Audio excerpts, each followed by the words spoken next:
I never planned to reveal my success at my brother Marcus's wedding. For years, I'd kept my true position hidden from my family, letting them believe I worked at a tiny consulting firm while I secretly built an empire. But Marcus's cruel words that day changed everything.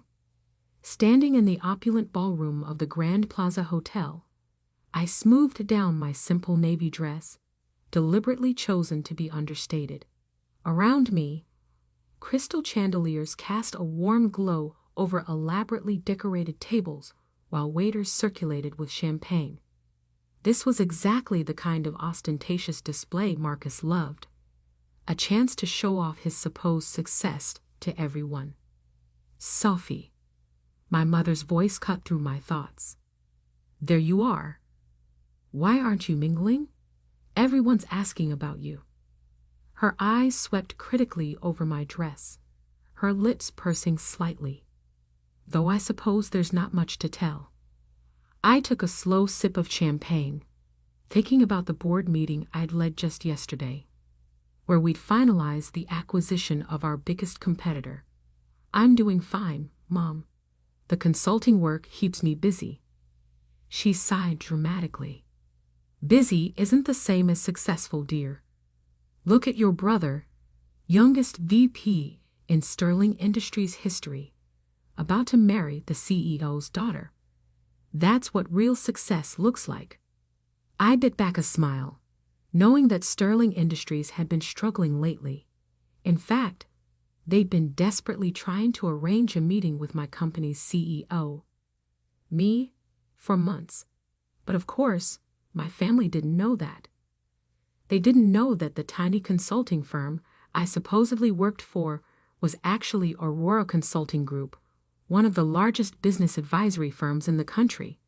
And they certainly didn't know that I wasn't just an employee. I was the founder and CEO. Sophie. Marcus's booming voice interrupted my thoughts. He strode over, champagne in hand, his new bride Jessica clutching his arm. Still hiding in corners at parties? Some things never change. Jessica giggled, adjusting her designer dress. Oh, Marcus told me all about your little consulting job. It's so cute that you're trying to make it on your own. I watched them, remembering how different things had been 15 years ago. Back then, Marcus had been the struggling one, barely passing his classes while I graduated top of my class. But then Dad had stepped in, using his connections to get Marcus an entry-level position at Sterling Industries. Meanwhile, I was told to be realistic about my ambitions. Someone has to do the small jobs, Marcus continued, his voice carrying just enough for nearby guests to hear. Poor sis, still working at that tiny firm while the rest of us are making real careers.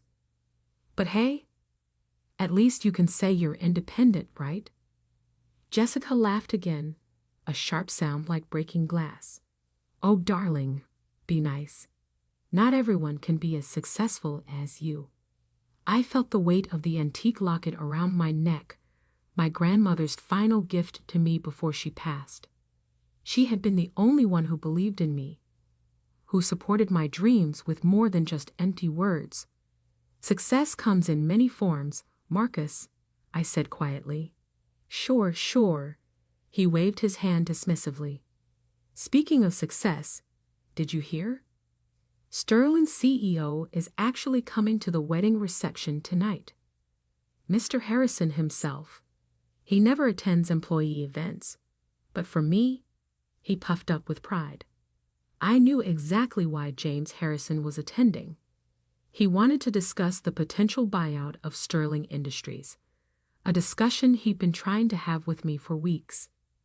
I'd been deliberately delaying, wanting to see how desperate they'd become. That's wonderful, I murmured, hiding my smile behind my champagne glass.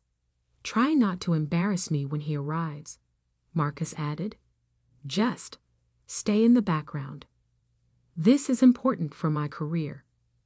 Before I could respond, a sudden hush fell over the room. James Harrison had arrived, his commanding presence drawing all eyes. He was exactly as I remember from our video calls, tall, distinguished, with steel-gray hair and sharp eyes that missed nothing. Marcus immediately straightened, tugging Jessica along as he prepared to greet his CEO. But before he could take 2 steps, Harrison's eyes landed on me, and his face lit up with recognition. "Miss Mitchell," he called out, striding purposefully in my direction. "I had no idea you'd be here." Marcus froze mid-step, confusion written across his face. Jessica's perfectly plucked eyebrows drew together in bewilderment. "Mom," Harrison continued as he reached me, extending his hand respectfully. "We've been trying to arrange a meeting for weeks. I didn't expect to run into you at an employee's wedding." I could feel Marcus's eyes boring into me as I shook Harrison's hand.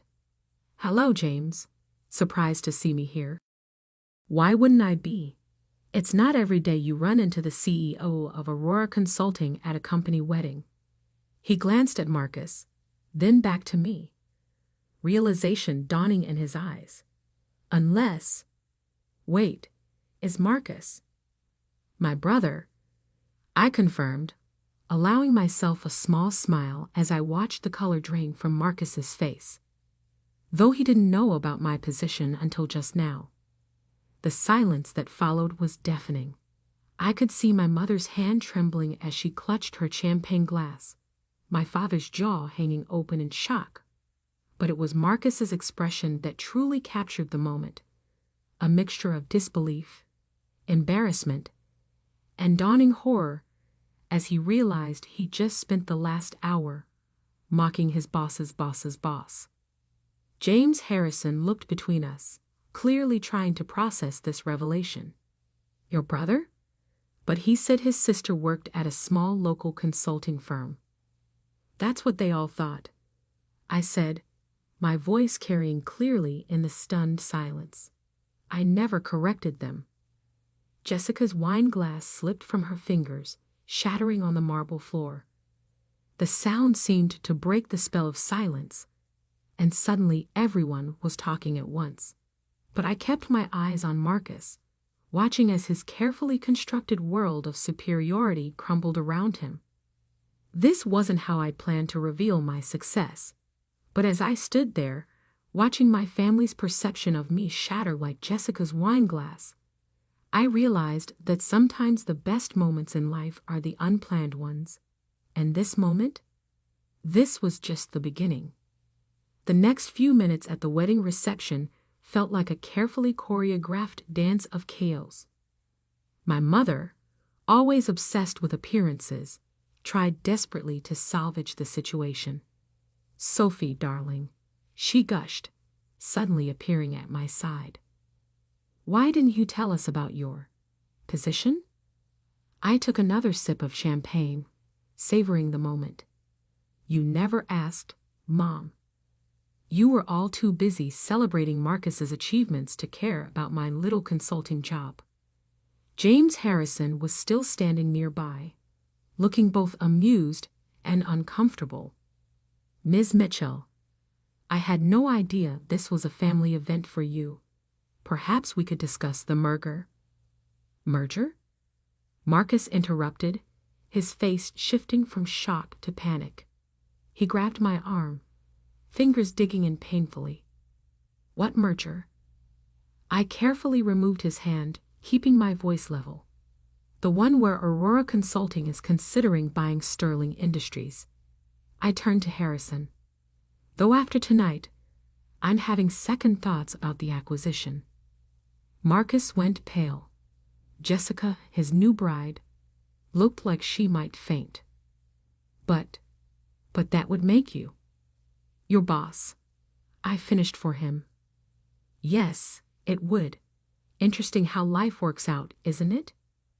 My father finally found his voice, pushing through the crowd that had gathered around us. "Now wait just a minute," he blustered, his face red. "You can't just come here and ruin your brother's wedding with these claims." Harrison cleared his throat. I assure you, sir, your daughter is exactly who she says she is. Aurora Consulting is the largest business advisory firm in the country, and Ms. Mitchell founded it from the ground up. We've been trying to arrange this merger for months. I watched my father's face as the truth sank in.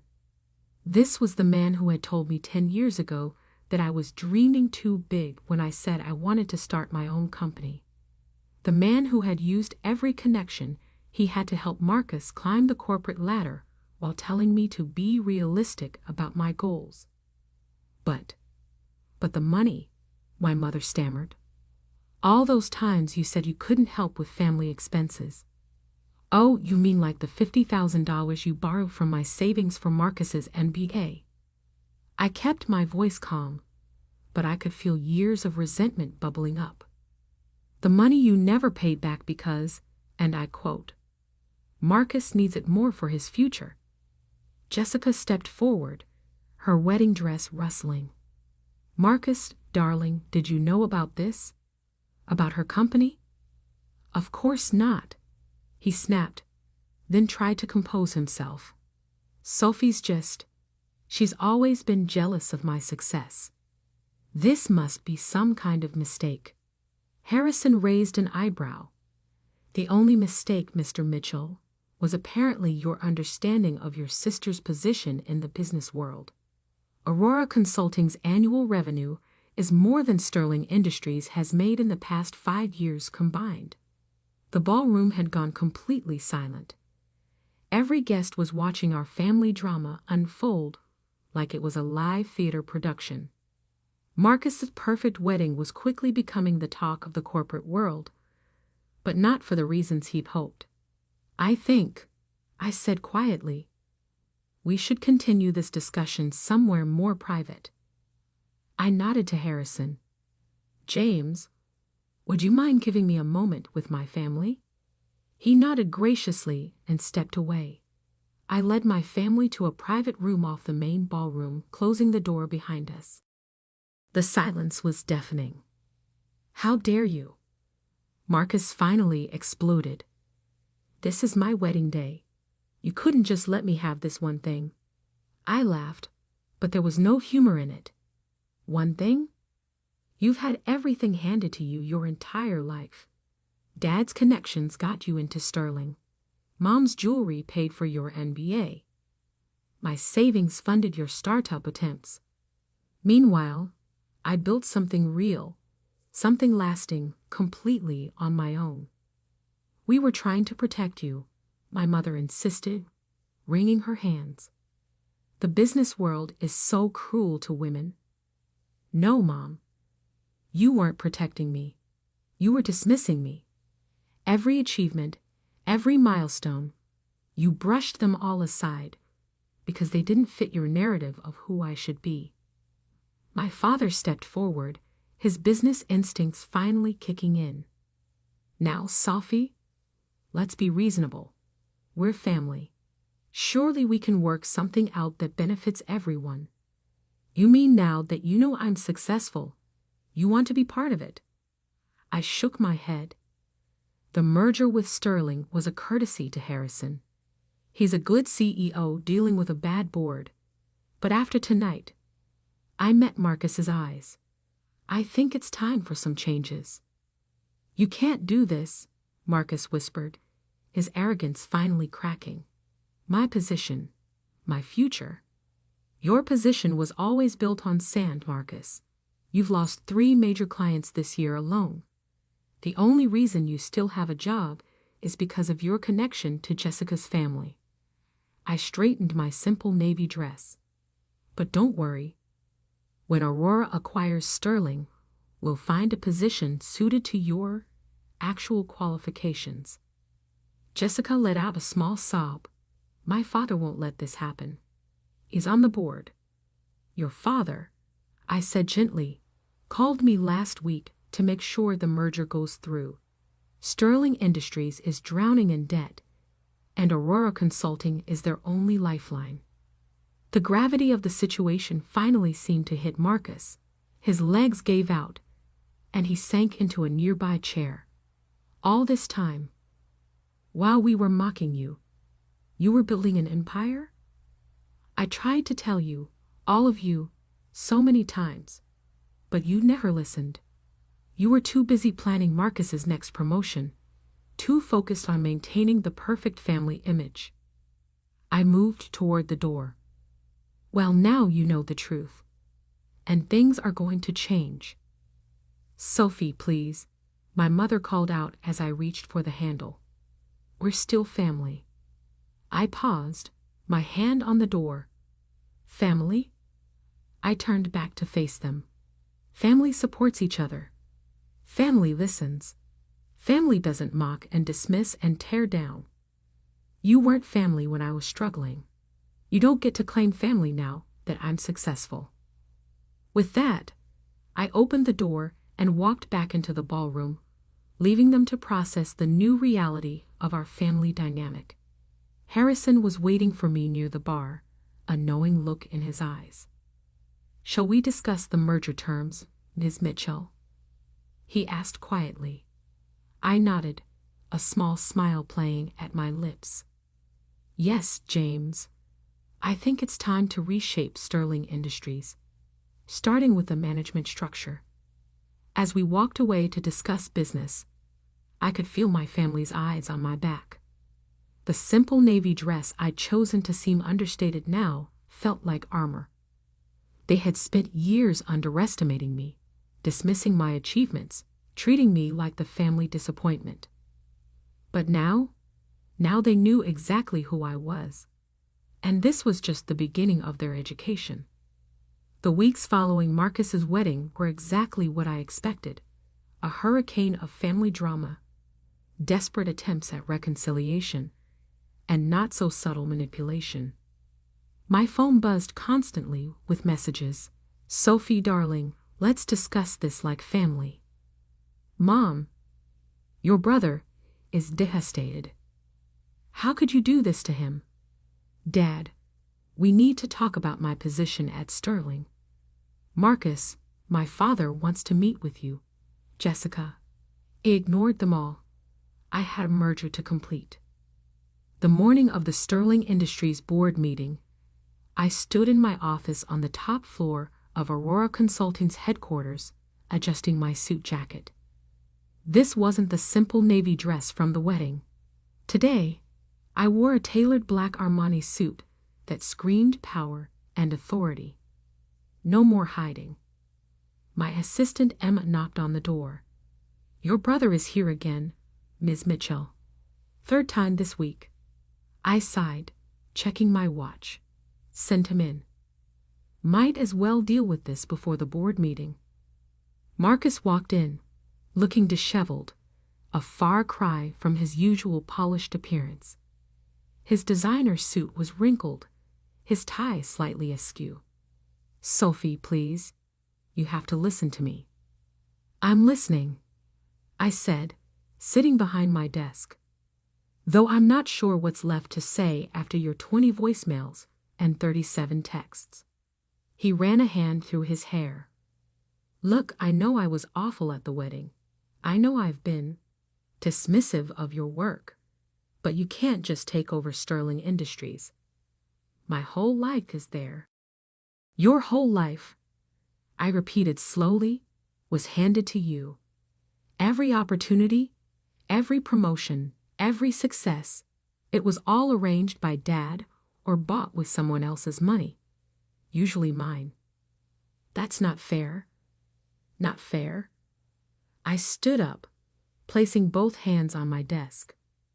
What's not fair was using my savings for your MBA, without asking. What's not fair was mocking my tiny firm while I built an empire. What's not fair was treating me like a failure while I succeeded beyond anything you could imagine. I'm sorry, he whispered, and for the first time, I thought he might actually mean it. Sorry doesn't change the past, Marcus, and it doesn't change what's about to happen. I checked my watch again. The board meeting starts in an hour. I suggest you prepare yourself. What's going to happen to me? I sat back down, studying him. That depends on you.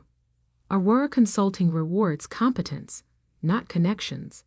If you want to keep a position at Sterling after the merger, you'll have to earn it. Actually earn it. His face paled. You mean?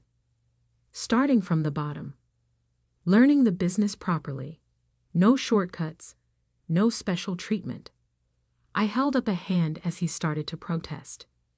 It's that or severance. Your choice. Just then, my office door opened again. This time, it was my parents, barging in despite Emma's protests. Sophie, my mother started, her voice quivering. We've been trying to reach you for weeks. I've been busy, I replied coolly. Running my tiny firm takes a lot of work. My father stepped forward, his face set in what I recognized as his negotiation expression. Honey, we need to talk about this rationally. You can't just destroy your brother's career over some past misunderstandings. Misunderstandings? I laughed. Is that what we're calling years of dismissal and disrespect now? We made mistakes, my mother admitted, wringing her hands. But we're family. Surely that counts for something. I opened my desk drawer and pulled out an old photo, the last family portrait we'd taken before I started Aurora Consulting. In it, I stood slightly apart from the others, wearing a simple dress while they were all in designer clothes. Even then, I was an outsider in my own family. Family counted for something when I needed support starting my business. It counted when I was working 18-hour days building my company. It counted all those times you chose to celebrate Marcus's minor promotions while ignoring my major achievements. I set the photo down. But now it's just business. A knock at my door interrupted us. Emma poked her head in. Ms. Mitchell? The board is gathering. I stood up, straightening my jacket. Thank you, Emma. I'll be right there. I turned to my family. You're welcome to stay and watch the meeting on the monitors in the waiting area. I think it'll be educational. The Sterling Industries boardroom fell silent as I walked in. 15 pairs of eyes followed me to the head of the table, where James Harrison stood to greet me. Ms. Mitchell, thank you for joining us. Shall we begin? The next hour was a masterclass in corporate restructuring. I laid out Aurora's plans for Sterling, department by department, position by position. By the end, several board members were nodding appreciatively while others looked shell-shocked. And finally, I concluded, we'll be implementing a complete overhaul of the management structure. No more positions based on connections rather than competence. Through the glass walls, I could see my family watching from the waiting area. Marcus had sunk into a chair, his head in his hands. My parents stood rigid, finally understanding the full scope of my power. After the meeting, Harrison approached me. Brilliant presentation, as always. Though I have to ask, your brother's position will be handled fairly, I assured him. If he's willing to work for it, there's a place for him. Starting in entry-level sales. Harrison nodded approvingly. You're more generous than many would be in your position. This isn't about revenge, I said, gathering my papers. It's about building something lasting, something real. When I walked out to the waiting area, my family was still there. They looked different now, smaller somehow, less intimidating than they'd seemed all those years ago. So that's it? Marcus asked quietly. Everything changes just like that. Everything changed years ago, Marcus. You just didn't notice because you were too busy looking down on me. I turned to my parents. The company will be sending over new employment contracts tomorrow. I suggest you all read them carefully. Sophie, my mother stepped forward, tears in her eyes. We were wrong about you. So wrong. Can't we start over? I thought about all the dinners where they'd ignored my achievements, all the family events where they treated me like an afterthought, all the times they'd prioritized Marcus's ambitions over my dreams. Starting over would mean forgetting the past, I said finally, and I don't want to forget. Those years of dismissal and disrespect taught me valuable lessons about self-reliance and determination. They made me who I am. And who are you? My father asked softly. I'm the woman who built a billion-dollar company while you were all too busy mocking her tiny firm to notice. I'm the CEO who just acquired the company you thought was the pinnacle of success. And I'm the daughter who finally stopped seeking your approval and found her own path instead. I started walking toward the elevator, then paused and looked back. The contracts will be here tomorrow. Your choice whether to sign them or not. But either way, things will never go back to how they were. As the elevator doors closed, I caught one last glimpse of my family, standing there in the waiting room of the company I built, finally seeing me clearly for the first time. That night, in my penthouse office, I took out my grandmother's locket, the one piece of family history I truly cherished. Inside was a small note she'd written years ago. Success isn't about who believes in you at the end. It's about believing in yourself from the beginning. I smiled, thinking about how far I'd come from that overlooked daughter in the family portrait. Marcus's wedding had just been the beginning. Now everyone knew exactly who I was. Not the family disappointment, but the force that had reshaped their entire world. And somehow, that felt better than any revenge could have.